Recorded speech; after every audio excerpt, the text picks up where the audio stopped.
Les 3 étapes de la vie chrétienne, dont Psaume 23. Si tu n'es pas encore abonné, frères et sœurs, il y a 90% de personnes qui me regardent qui ne sont pas encore abonnés. S'il vous plaît, abonnez-vous pour qu'on puisse grandir ensemble. Merci pour le soutien. Merci. Regardons dans le Psaume 23 la représentation de notre vie chrétienne. Premièrement, nous avons le début. Le début, là, c'est la conversion. C'est le moment que tu acceptes Jésus comme ton sauveur et Seigneur. Psaume 23, verset 1 dit: L'Éternel est mon berger, je ne manquerai de rien. Il me fait reposer dans de verts pâturages. Il me dirige près des eaux paisibles. Il me conduit là où mon cœur voulait, dans la paix. Ce que tu cherchais depuis longtemps, toutes ces questions qui restaient sans réponse dans ta vie, eh bien, ça y est, tu as reçu la réponse. Tu l'as devant ton destin. Tu l'as devant ton destin, devant l'explication de ton passé et la vision de ton futur qui est Dieu, notre Sauveur et Seigneur. Au moment où tu acceptes Jésus comme ton Sauveur et Seigneur, tu deviens une nouvelle créature. Les choses anciennes sont passées.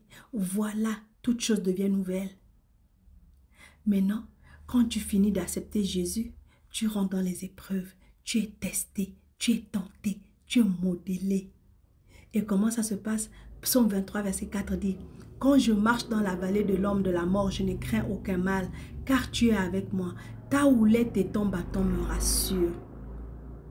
Car être chrétien ne veut pas dire ne pas avoir d'épreuves, ne pas avoir de problèmes. Non, être chrétien, c'est être sûr qu'à la fin de ce problème, tu auras la victoire assurée. Parce que celui qui combat pour toi est plus fort. Parce que celui qui est en toi est beaucoup plus fort que celui qui est dans le monde. Parce que celui qui va devant toi est beaucoup plus fort. Et parce que les promesses de Dieu disent que tu es plus que vainqueur. Et les promesses de Dieu te disent que le juste tombe 7 fois, mais il se relève toujours. Les promesses de Dieu disent que Christ en toi, l'espérance de la gloire.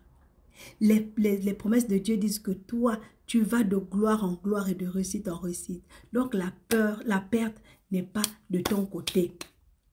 La perte n'est pas de ton côté. Troisièmement, la fin, c'est le paradis. Psaume 23, verset 6 dit: Oui, le bonheur et la grâce m'accompagneront tous les jours de ma vie et j'habiterai dans la maison de l'Éternel jusqu'à la fin de mes jours. Je viens te dire aujourd'hui, mon frère, ma soeur, qu'un jour tout ça là, ça va finir. Un jour, tout ça là, ça va finir. Tu vas regarder en arrière, tu vas rire.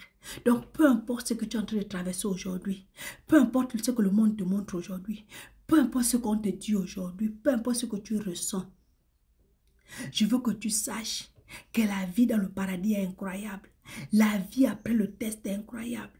Jésus, après être baptisé, a été directement amené dans le désert pour être tenté par le diable.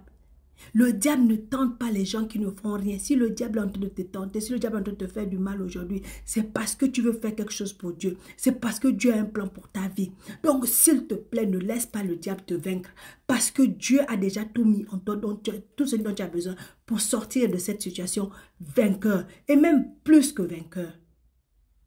Donc, mon frère, ma soeur, si tu n'es pas encore abonné, abonne-toi pour que tu sois encouragé à tenir debout jusqu'au bout. Et partage la vidéo. Et surtout, n'abandonne jamais. N'abandonne jamais.